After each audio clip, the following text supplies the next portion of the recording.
ఎవరి దారి వాళ్ళదే, ఇద్దరు కలిసిపోరు. పుట్టడము ఒకరే, ఒకరు రావాలి, పోవడము ఒకరే కావాలి. స్వామి నారదుడు అంటాడు, ప్రపంచమంతా మాయా మాయ అంటారు. సరే ఏమిటి స్వామి మాయ అని కృష్ణమూర్తి శ్రీమన్నారాయణ అడుగుతాడు. మాయనా? నాకు కూడా తెలియదే, మాయ ఉందా అన్నాడు. నటుడు సూత్రధారి అందులో కల్పిస్తాడు మాయ అంతే. నాకు దగ్గరగా ఉంటుంది, దగ్గరలో సరోవరం ఉంది. వెంటనే పోయినా నీళ్ళు తాగడానికి. నీళ్లు తాగి చూసే లోపలనే ఒక సుందరమైనటువంటి ఒక కాంత, ఒక కన్యామని వెంటనే కానొచ్చింది. కన్ను మహా చెడ్డది. ఎంతటి మహాత్ములకైనా కానీ అందమైన వస్తువు ఉంటే అది నాకు కావాలనే భావన కలిగిస్తుంది అమ్మడే ఈ కన్ను. కన్ను ఒకటే కాదు, జ్ఞానేంద్రియాలని పేరే కానీ జ్ఞానాన్ని దోచే ఇంద్రియాలన్నీ.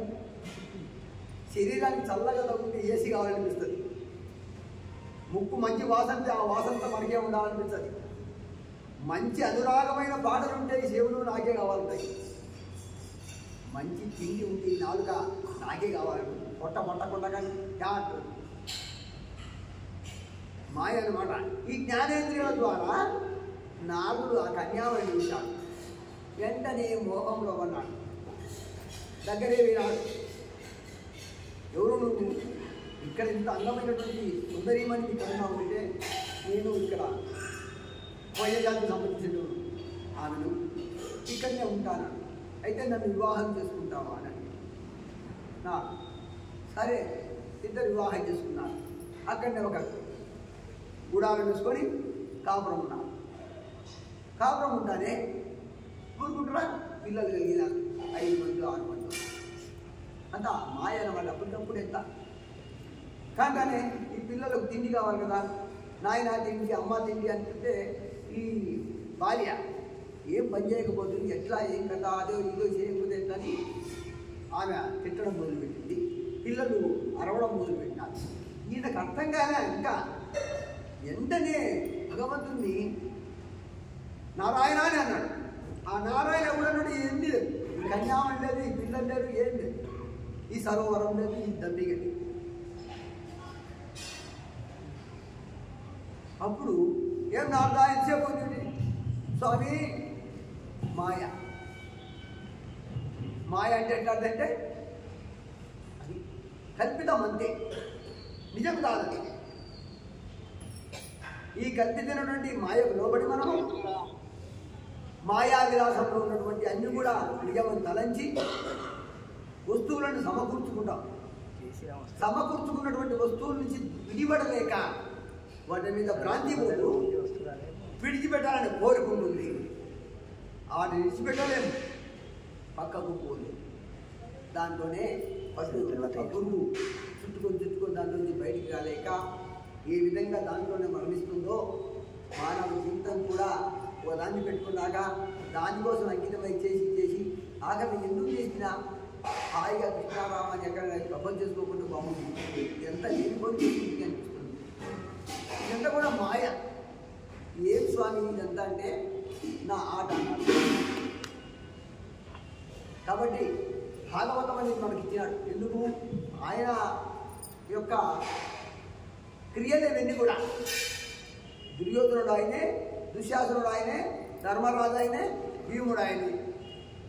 లోకానికి తెలియడం కోసము ఏ రూట్లో పోతే బాగుంటుంది, మనము ఏ రస్తాలు పోతే భగవంతుని చేరుకోవచ్చు అనే భావన కోసము అన్ని పోర్షన్ అంటే అన్ని డ్రామా అన్ని పోర్షన్లు ఆయన కట్టి నగ్న చేసినాడు. అంతా కూడా ఆయన అనువనువు నీ ఆలయమేరా, నీవేలే నీ చోటు లేదురా. అంతా ఆయన భగవంతుడు అడుగుతాడు. అర్జునుడికి బోధ చేసినప్పుడు భగవద్గీతలో భావాన్ని ఎక్కడ చూడాలా? నిన్నువే అంటే యద్విభూతి మత్సత్వం శ్రీ మధుచితమే వాతత్త దేవావగత్యత్వం మమ దేవం సుసంభవన. ఎక్కడైతే నీకంటే గొప్పనేందుగా భావిస్తావో అదంతా కూడా నా స్వరూపంగా భావిస్తాను.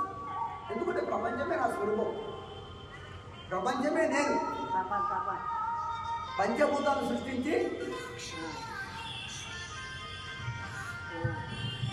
మా చెల్లు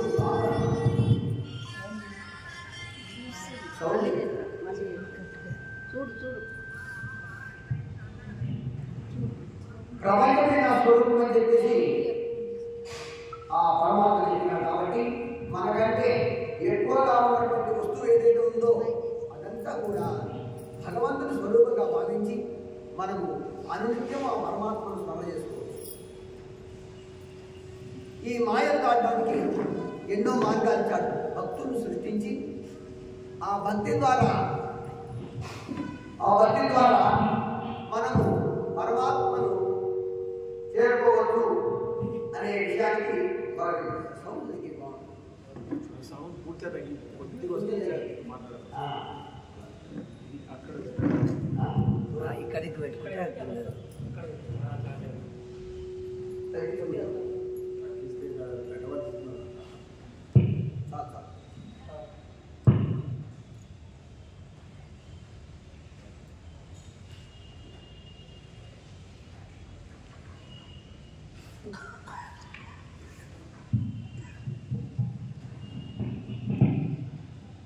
చేయరాని పనులు చేసినప్పుడు మనిషి ఇబ్బంది పడతాడు.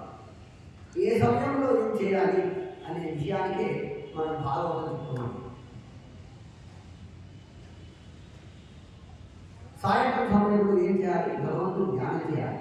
కానీ అక్కడప్పుడు వేరే పని చేయకూడదు.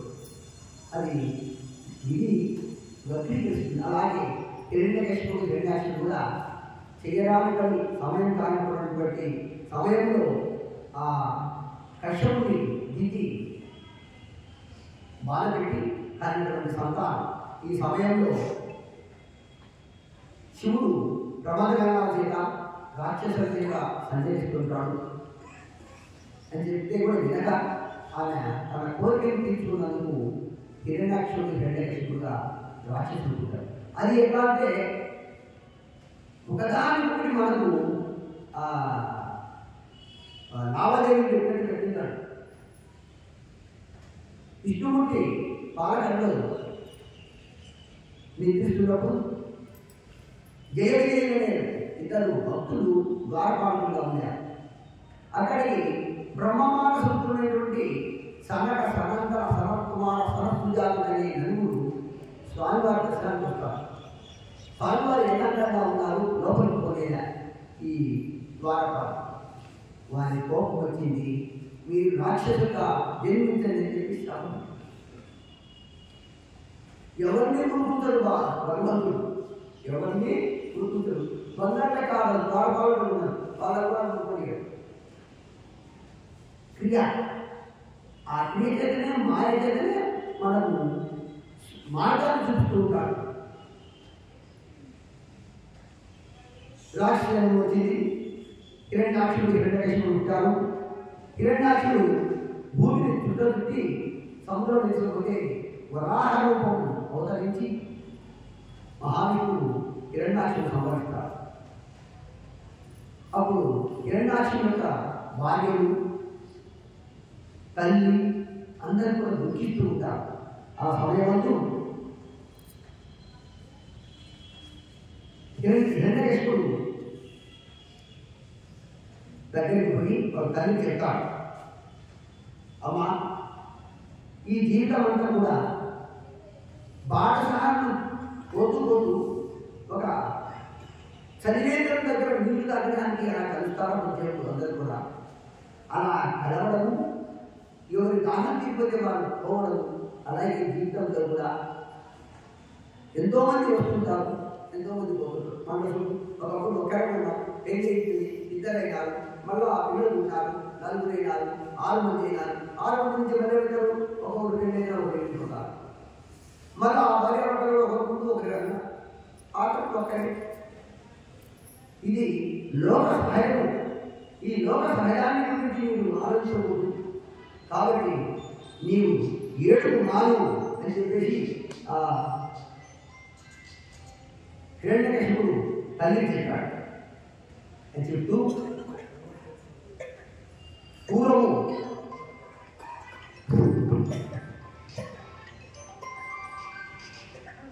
పూర్వము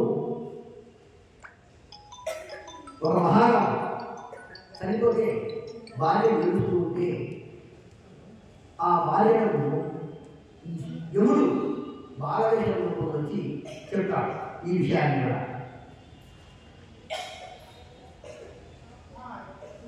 అనగా నిన్ను సుశీల ప్రజల కథానంద సంతాయిగా ముడు నిర్మించిన బ్రహ్మ నిర్దయతను దనయశ్రేణికి మాకు దిక్కుగలదే దాపీష నీ కోటి జనునే పాది జనంగ రాపు జనులను సున్నిత్తుడు పుత్రుడు. శవానికి శివానికి తేడా ఏమంటే విధాలనే గురి. జీవం ఉండి తిరిగితే శివము, జీవం లేక పడిపోతుంటే శవము. ఆ శవం దగ్గర భార్యను కూర్చొని మమ్మల్ని ఎలా విడిచిపోయావు, నీ పుత్రుడు, నీ భార్యను, నీ తల్లిదండ్రి, రాజ్యం అంతా ఉంది, యుద్ధంలో నిన్ను పగవారు ఓడిస్తే నువ్వు ఎలా చనిపోయావు మనందరినీ విడిచి అని అంటూ ఏడుస్తున్నారు. జనలోకేశ్వర నిలువాసిన నిమేషంబు మహాబ్దంబులైచను లోకాంతరగామివై మరలకి చందంబులన్ నీవు ఇనవేమెట్లు చెదింతు నెల్లము గదా ఈ లోకవృత్తంబునే ధనద్వారలచ్చదము నీ అంగీత్వయం చూడగను. భక్తుల అందరూ కూడా ఏడుస్తూ నీవు లేనటువంటి జీవితం మాకు వ్యక్తం కావున మేము కూడా నిన్నటనే మరణిస్తామని చెప్పేసి ఆ భార్యలతో కూడా ఏడుస్తూ ఉంటే అప్పుడు అక్కడికి ఎవడు వస్తాడు. అజ్ఞానుల ఎక్కువగా మక్కువ పెంచుకుని కాలం తీరిపోయిన వారి కోసం ఇలా దుఃఖించడం చూడదు. ఏమన్నా బాగుందా? ఏ ప్రాణి కూడా, ఏ వృక్షం కూడా ప్రపంచంలో పుడుతుంది, పెరుగుతుంది, మరణిస్తుంది. ఇది లోకధర్మం. ఈ లోకధర్మానికి విరుద్ధంగా ఏ జీవి లేదు. చెప్పండి, చిరస్థాయి భూమి మీద ఉన్న వాళ్ళు ఎవరైనా ఉన్నారా? భూమి మీద నవ్వుకున్నట్ట ఈ భూమి అంతా నాడంటే భూమి నవ్వుతుంది. ఎందుకు? అరే నీలాంటి వాళ్ళు నా అందరూ ఎంతమంది పోయినారు, నాది నాడని వాళ్ళు ఎంతమంది పోయినారు. కావున ఎవరు కూడా ఇక్కడ ఉన్నది లేదు. కావున మీరు చనిపోని వారిలాగా చనిపోయిన వారి కోసం విలపిస్తారేంటి? మృత్యువును తప్పించుకోవడం ఎవరికి సాధ్యం కాని జననీ జనకుల వాసి గణపతముల బాధపడగడు పిల్లలమై మనియద ఎవడు గర్భమునమును పోషించే వాడే పోషకుడగలి.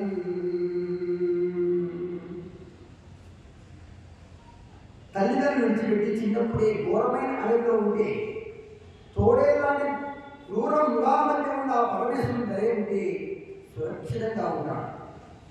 ఎలాగంటే తల్లి గర్భంలో నిన్ను ఎవరు పెంచారు? తల్లి ఎవరు పాలించిందా లోపల? లేదు.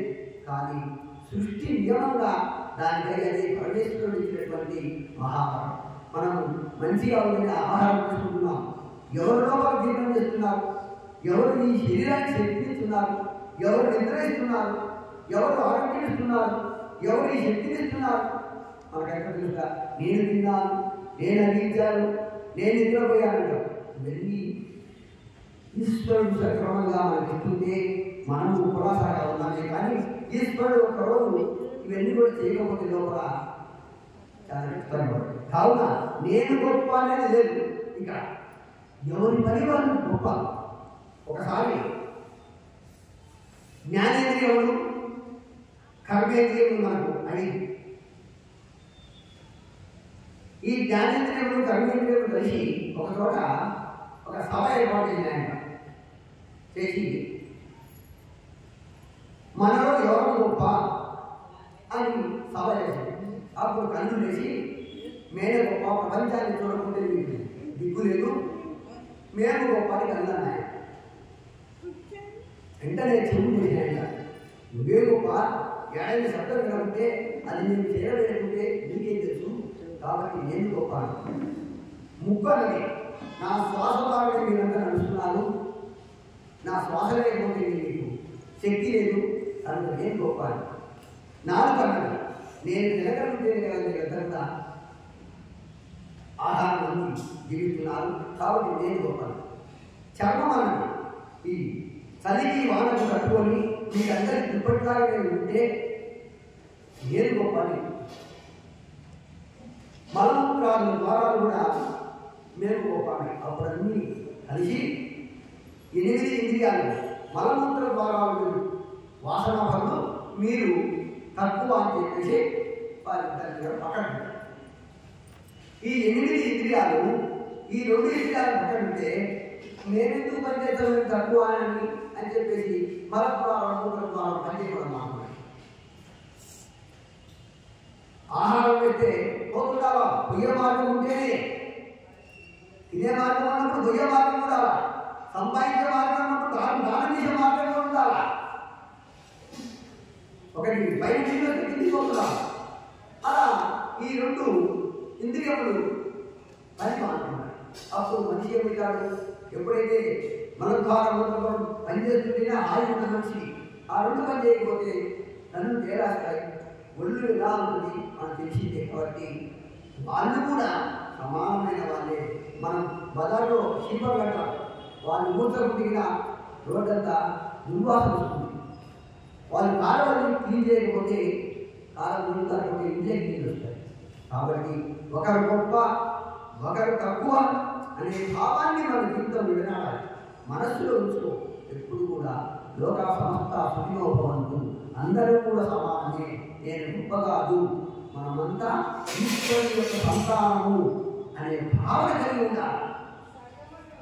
భగవంతుడి సంతానం ఒకరు ఎక్కువే ఉంది, ఒకరు తక్కువే ఉంది. భగవంతుడికి అలా ఏమన్నా ఉందా? మనం నిర్ణయించుకుంటున్నాం. కాబట్టి అలా నిర్ణయించుకోకుండా అందరూ కూడా సమానమైన భావంతో మనం ఈ జీవితాన్ని నెరవేర్చుకుంటే అది పరమాత్మకి ఇష్టం. ధనము వీధి పడిన దైవ వశమునుండు పోవునైన అడవి రక్షణలేని ఎవరుండు భక్తిల్లో రక్షితముండు మందిరమునలచ్చు. ధనము మనదైతే ఒకవేళ ఎక్కడైనా పడిపోయినా కానీ మనకే వస్తుంది, పోదు. ఒకవేళ ఆ ధనం మనది కాదంటే ఇంట్లో నువ్వు బీరువాలు పెట్టి బియ్యమే ఏదో ఒక రకంగా పోతుంది.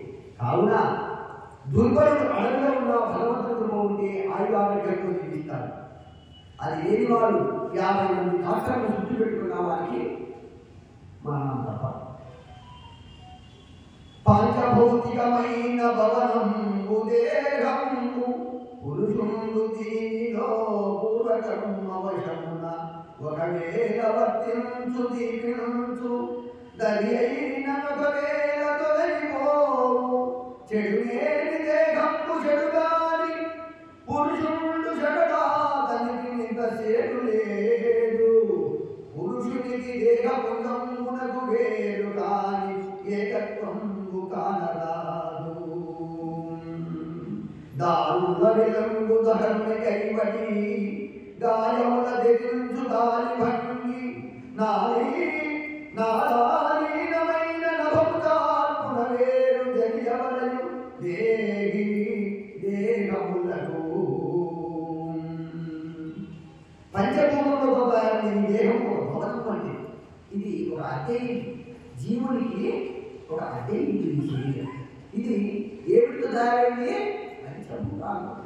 పంచభూతాలతో తయారైనంటే మనం ఎలా అనుకుంటామంటే వర్షం వల్ల అన్నం అంటే భూమి పడుతుంది, ఆ అన్నం వల్ల ఆహారం, ఆ ఆహారం వల్ల ఈ జీవి పెరుగుతా. కాబట్టి ఈ జీవి ఎక్కడి నుంచి అంటే పంచభౌతిక శరీరం అంటే పంచభూతాలతో తయారైనటువంటి ఈ దేహం. దీంట్లో ఉన్నటువంటి జీవుడు ఈ శరీరాన్ని వాడుకుంటున్నటువంటి వాడు. శరీరం శిథిలమైతే ఆ జీవుడు ఆ దేవాలయం ఈ దేహాల నుండి బయటకు వస్తారు. ఎందుకంటే 10 ఇంటికి ఉంటాడు కదా. చిరిమైన సొక్క ఎన్నాళ్ళు వేస్తాం, తీసి కొత్త సొక్క వేస్తాం కదా. అలాగే దేవుడు కూడా శిథిలమైనటువంటి దేహం నుండి కొత్త దేహంలో పోతాడు. దీనికి చింతించవాలి. మనం ఏమైనా కొత్త బట్టలు వేసుకోవాలంటే భయపడాలా? ఎంత సంబరంగా ఆనందంగా వేసుకుంటాం. అలాగే ఈ శిథిలమైనటువంటి ఈ దేహం నుండి జీవి మరొక దేహానికి పోతే మనం దీని గురించి ఆలోచించము. కాబట్టి మానవుడు 100% మార్పు తెచ్చుకున్నటువంటి వాడు పరమాత్మ చేస్తాడు. 100కి ఏమైనా తక్కువ మార్పులు ఉంటే మరలా జన్మ ఎత్తాడు. మరలా 100 మార్పులను చేసి ముక్తి పొందాలి. కావున మనం చేసే ప్రతి పనిని కూడా ఆలోచించాలి. నేను చేసే తప్ప గొప్ప. మన మనసు చెప్తుంది నువ్వు ఏం చేసినా కానీ తప్పు చేస్తే నువ్వు తప్పు చేస్తున్నావు చెప్తుంది, మంచి చేస్తే మంచి చేస్తావు చెప్తుంది. కానీ మన మనసు దానికి అంగీకరించగా ఎదుటివాడు చేయడం లేదా, పక్కవాడు చేయడం లేదా, వాళ్ళు చేయడం లేదా అని సమర్థన చేసుకొని అన్యాయాన్ని పాల్పడి ఆస్తులను కూడబెట్టుకొని అనుభవించాలనే కోరికతో అధర్మానికి పాల్పడతాం. అలా కాకుండా భగవంతుడు ఇచ్చినటువంటి ఈ మార్గాన్ని మనం అన్వేషిస్తూ మార్గాన్ని ఆలోచన చేసి మన జీవితానికి ఆచరిస్తే అది ఉత్తమ మార్గాన్ని తీసుకుపోయి పరమేశ్వరుని యొక్క ఆయన హృదయంలోకి చేరుస్తుంది.